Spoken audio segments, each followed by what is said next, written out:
Graça e paz, eu sou a mestra Kelly Freitas, da EBGET Escola Bíblica Getsemane. E hoje nós estaremos estudando a lição Uma Porta que se Abre para uma Nova Nação.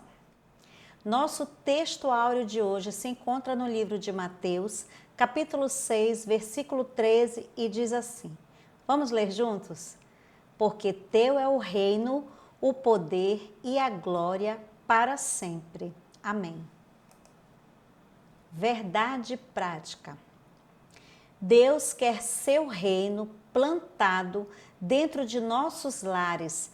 Para isso, precisamos abrir o nosso coração e agir em atitude de abrir a porta de nossa casa como um ato profético, para que assim Ele possa governar não somente a nossa casa, mas nossa nação sobremaneiramente e vivermos a promessa que venha o teu reino.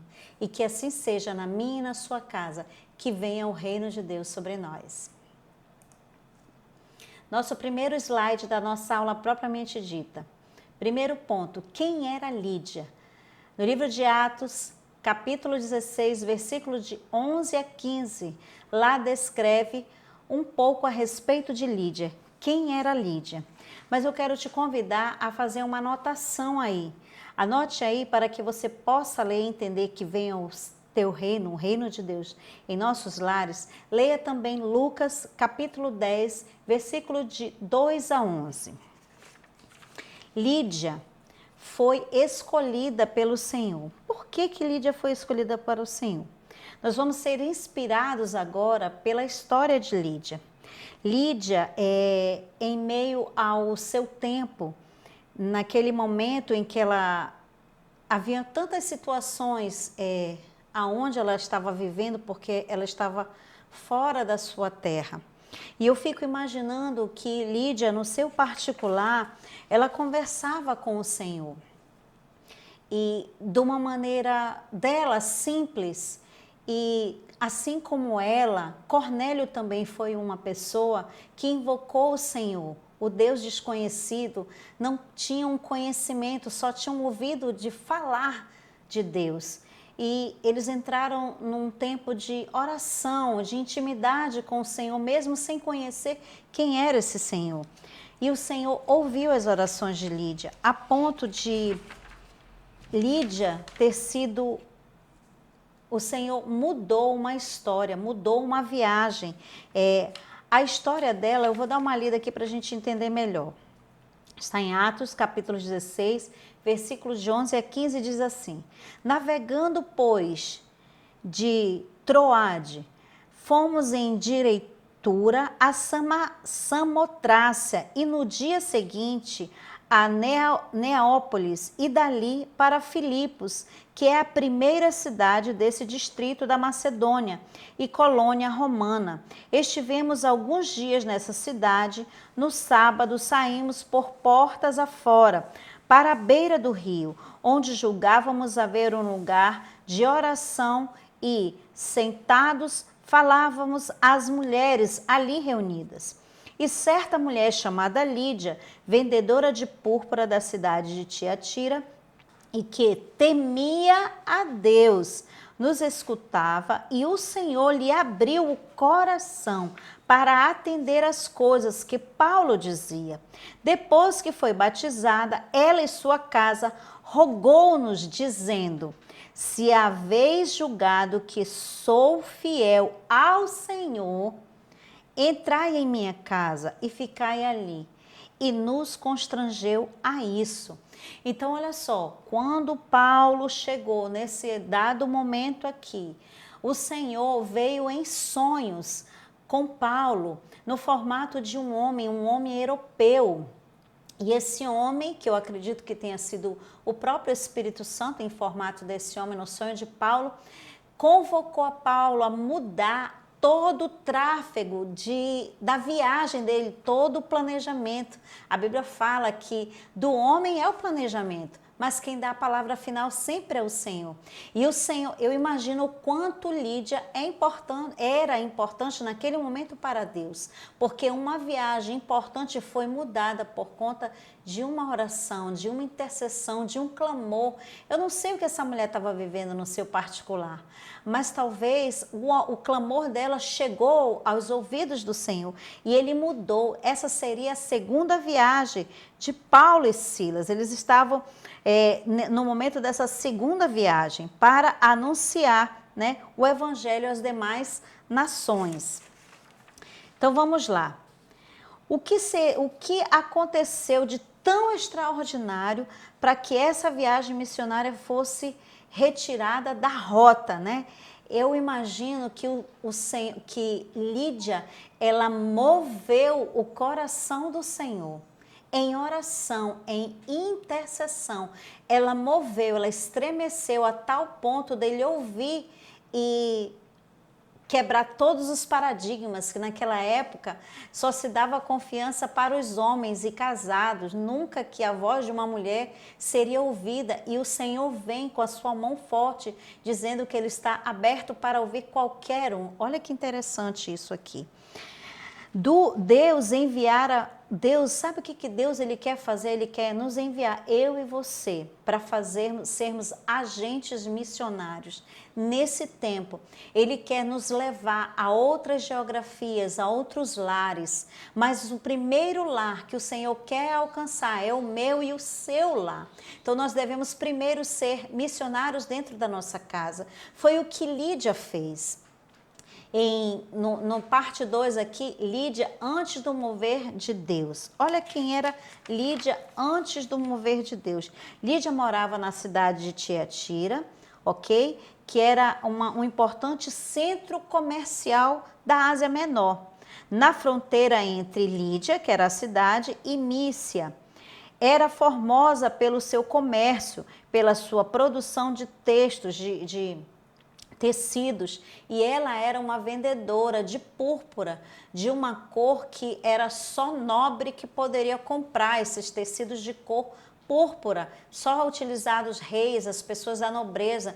Então, com certeza, esse nome Lídia foi dado, é um apelido que foi dado a ela por conta da cidade em que ela representava, mas nesse quadro ela estava em Filipos, nesse exato momento. A cidade de cultura grega que foi posteriormente dominada pelos romanos e hoje faz parte do território da Turquia, tá? Foi uma das primeiras localidades do mundo em que o dinheiro foi utilizado, né? Trocando aquele comércio que era feito pelo escambo, que era trocas de mercadorias, né? Na época, o cristianismo era recente, né? E Tiatira foi o berço de uma importante igreja. Paulo estava na cidade em sua segunda viagem missionária, que foi trocada por conta do sonho que Paulo teve. Paulo estava atento, ele não só reconhecia a voz de Deus, mas ele era sensível para obedecer. E Lídia foi uma pessoa extremamente importante, ela era bem-sucedida, então ela era uma mulher conhecida na cidade, ela tinha influência, ela era influenciadora, não só na questão financeira, mas como a sua própria figura representava. A Bíblia não relata se ela era casada, se ela era viúva, mas eu imagino que ela deveria ser casada, porque naquela época só se respeitava as mulheres casadas. Eu imagino aqui, porque a Bíblia não relata mais detalhes a respeito da vida de Lídia. Mas a maior importância dessa cidade está no fato de que ela foi porta de entrada para a pregação do reino de Deus. Então, Filipos foi a primeira de todas as cidades do continente europeu a receber as boas novas, e a responsável por isso foi Lídia. Então Lídia, antes do mover, ela já se reunia com outras mulheres à beira do mar, que é o que explica aqui mais ou menos. Elas se reuniam para estar em oração, elas já estavam clamando a Deus sem conhecer a Deus verdadeiramente, sem ter tido um encontro como Paulo teve. E Paulo entra nesse contexto, né? 3. Como aconteceu sua conversão, que para mim é o que é o mais interessante de tudo, né? Como aconteceu? Vamos lá. Deus abriu o coração de Lídia. Lídia estava sensível, o coração dela ardia em desejo para reconhecer o Senhor como o suficiente e único Salvador. E Paulo entra nesse contexto e traz as boas novas, né? Eu imagino que ela ficou tão feliz, no estudo que a gente faz aqui, conta que ela imediatamente aceitou a Jesus, reconheceu e foi imediatamente batizada. E ela não ficou só satisfeita para ela, mas ela trouxe todos que estavam dentro da sua casa, porque o pouco que se relata é que ela levou a palavra das boas-vindas através da vida de Paulo para os seus parentes e para os servos que habitavam com ela dentro do seu lar. Então ela não foi egoísta, ela não quis o Senhor só para ela. A alegria dela foi tanta, a gratidão dela foi tanta que ela constrangeu os missionários a estarem dentro da casa dela, né? Você imagina aí, como assim, né? Em suma, essa palavra está relacionada à causa dos necessitados. Todos necessitam da glória de Deus, todos necessitam que venha o reino de Deus, para que haja a verdadeira salvação. Uau, que mulher sensível! Ela foi sensível ao agir do Espírito Santo. Eu fico imaginando aqui, no momento em que realmente o Espírito Santo entrou e a convenceu da justiça, do juízo, do pecado, o seu coração ardeu de desejo, e não ter só essa palavra só para ela, mas para todos quantos ela poderia. Olha, ela correu risco, essa mulher, de abrigar 2 missionários que naquela época estavam sendo perseguidos, que era Paulo. Você imagina esse quadro hostil, esse ambiente hostil, mas ainda assim essa mulher foi corajosa e abriu o seu lar para esses missionários. Implicava de entrar na intimidade dela, implicava dela dar o que comer, beber, talvez até o que vestir, lavar a roupa deles, cuidar deles. Talvez ela teve que tirar alguém de algum quarto, um filho, um parente dela, para alocá-los dentro da sua casa. Então ela teve prazer, foi a forma que ela viu de agradecer aquilo que ela recebeu. E o que o fruto da conversão produziu nela, que é o que me chama mais atenção. Ela obedeceu a palavra. O primeiro fruto que gera dentro de uma pessoa que verdadeiramente aceitou Jesus é obedecer a palavra. A palavra de Deus fala, o salmista diz: aqueles que me amam obedeçam os meus mandamentos, estatutos e juízos. E foi isso que aconteceu com ela. Ela entendeu isso. E por conta dela ter tido a ousadia de abrir a casa dela, de receber esses missionários, que querendo ou não, eles entraram com a Arca da Aliança. Dali se saiu a primeira igreja daquele momento do território europeu. E o território europeu foi conquistado porque ela tomou a posição de abrir a sua casa. Então hoje eu quero te convidar a abrir não só o seu coração, mas a sua casa, para que eu e você sejamos aqueles dos Atos dos Apóstolos, capítulo 29, porque o Ato dos Apóstolos vai até o capítulo 28, e nós sejamos esses missionários do século 21 que agora nós estamos. Eu não sei você, mas eu quero deixar sim um legado para a minha descendência, e o maior legado que eu e você, a maior herança que nós podemos deixar é o Evangelho. Lídia deixou o Evangelho na Europa, a Europa foi alcançada, e creia que através dela esse Evangelho também chegou entre nós, né? É sabido por todos que a nossa terra ela foi habitada pelos portugueses. Ora, você acha que o cristianismo veio por quem? Veio por eles. E quem foi que abriu essa porta? Lídia. É por isso que eu e você hoje nós estamos aqui. Eu entendi uma coisa, que uma pessoa que verdadeiramente reconheceu Jesus como seu Senhor e Salvador, e ela tem consciência, e ela é grata por tudo aquilo que o Senhor fez, ela abre o lar dela sim, para receber as vidas. Ela vai em outros lares, como Paulo e Silas fizeram, levar as boas novas. Ela tem um coração grato. Ora, hoje nós estamos no culto de gratidão. O que você fez para agradecer a Deus esse tempo? Quantos livramentos Deus deu para mim e para você? Aqueles que nós sabemos e aqueles que nós não sabemos. Você é grato pela libertação e pela cura que Deus lhe deu? Você é grato pela transformação? Faça uma análise hoje. Era para você estar vivo hoje se o evangelho não tivesse entrado na tua vida? Se Jesus não tivesse entrado na sua vida? Se você não tivesse tido um encontro com Deus? Eu não sei você, mas eu tenho plena convicção que se Jesus não tivesse entrado no momento crucial da minha vida, hoje eu não estaria aqui dando essa palavra para você. Com toda certeza, eu tenho certeza absoluta do que eu estou falando, porque eu sei o que eu vivi antes de conhecer a Jesus. E Jesus verdadeiramente transformou a minha vida. E eu creio que da mesma forma que Ele transformou a minha, Ele transformou a sua. Então tenha um coração grato. Abra a sua casa para anunciar o Evangelho para a sua própria família.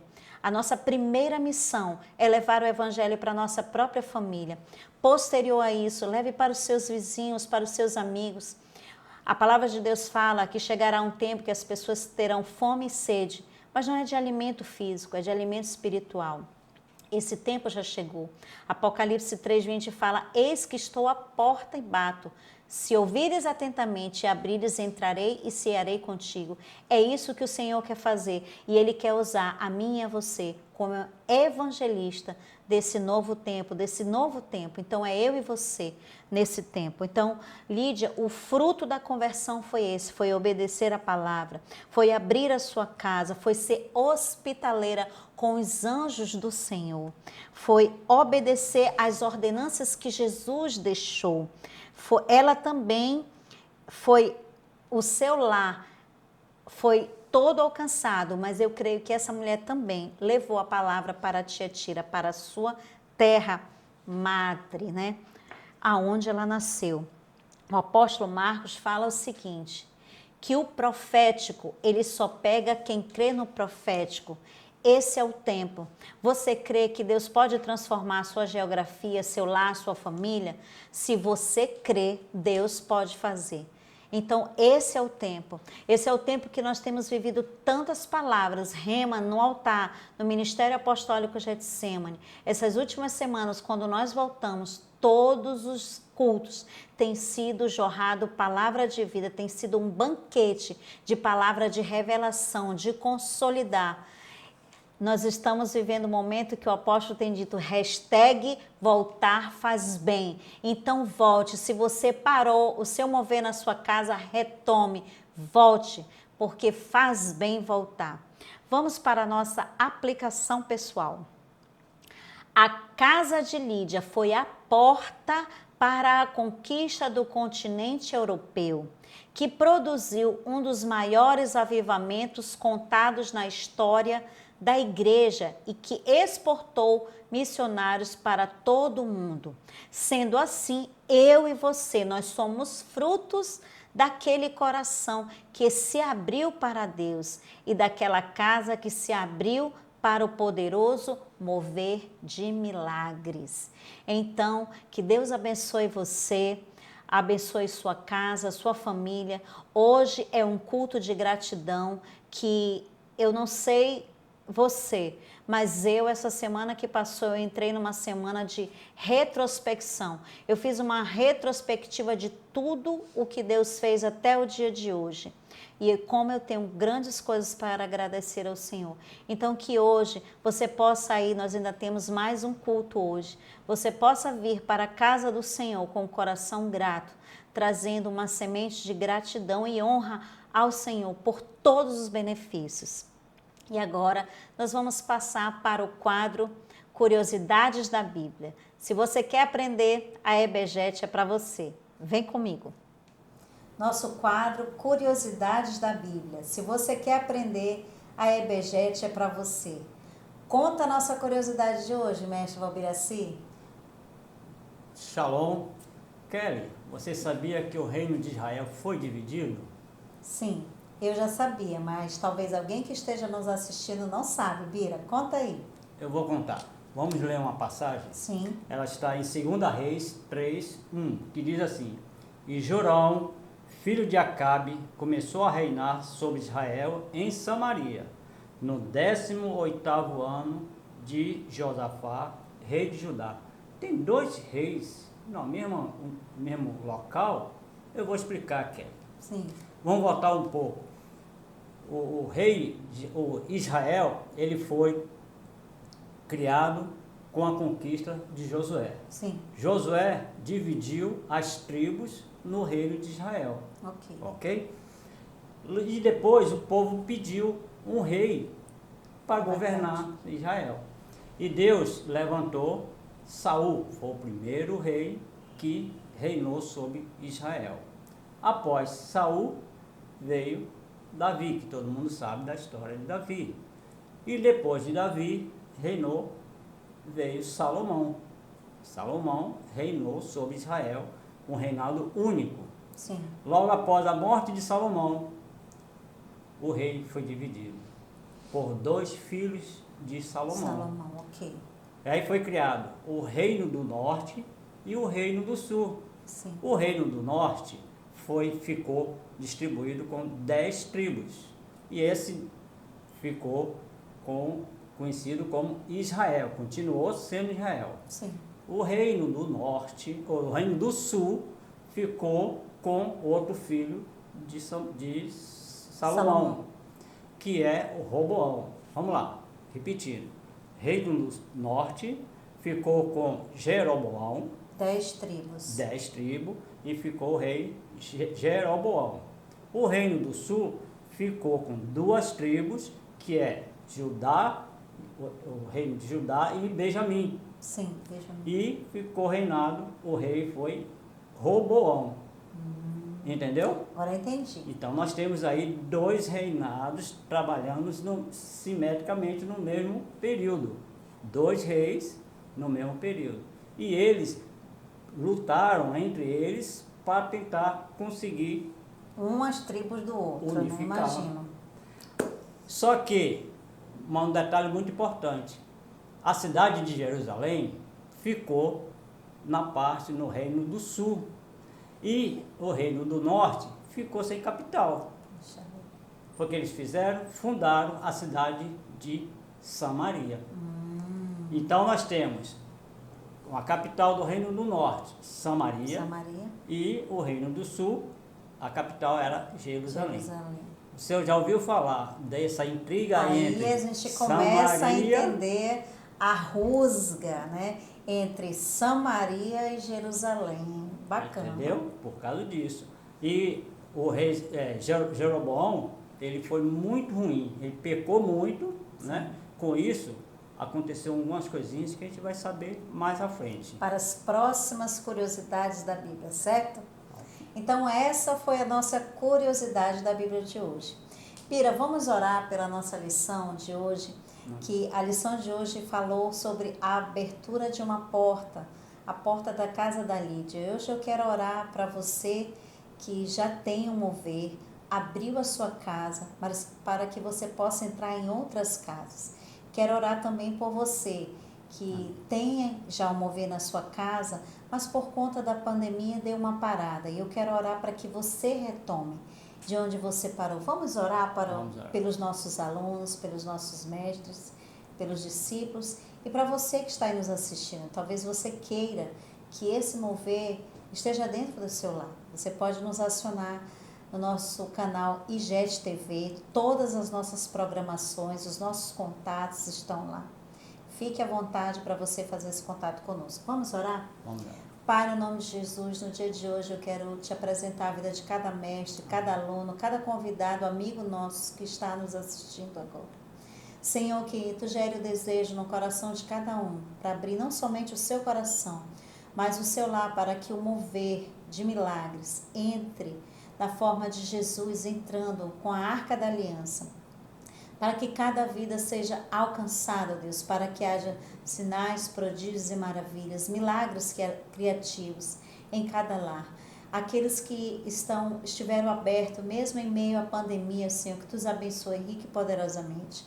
Aqueles que por algum motivo, Senhor, fecharam o seu mover com medo da pandemia, Senhor, que venha o Teu renovo, que venha o Teu bálsamo, que cada um possa reabrir o seu mover dentro da sua casa.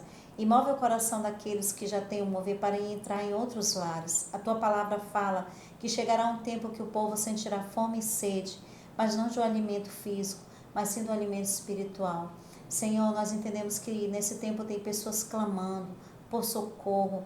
Não é socorro de medicamento, nem de médico, mas é um socorro do médico dos médicos, que é Jesus. Então, Senhor, dilata e aguça os nossos corações para que sejamos aqueles missionários e possamos entrar em cada lar, em Manaus, no Amazonas, no Brasil e nas nações, para que possamos colher as delícias do cumprimento das Tuas promessas em nossas vidas, em nossos lares e em nossas famílias, para que assim possamos ter uma família forte, uma igreja forte e nação poderosa, para a glória e a honra do Teu santo nome, desde lá, desde já, Senhor. Nós queremos abençoar cada aluno, cada mestre, cada um que esteja nos ouvindo e nos assistindo agora, com o Teu shalom, com a paz do Senhor. No nome de Jesus, amém. Graça e paz, até o próximo domingo.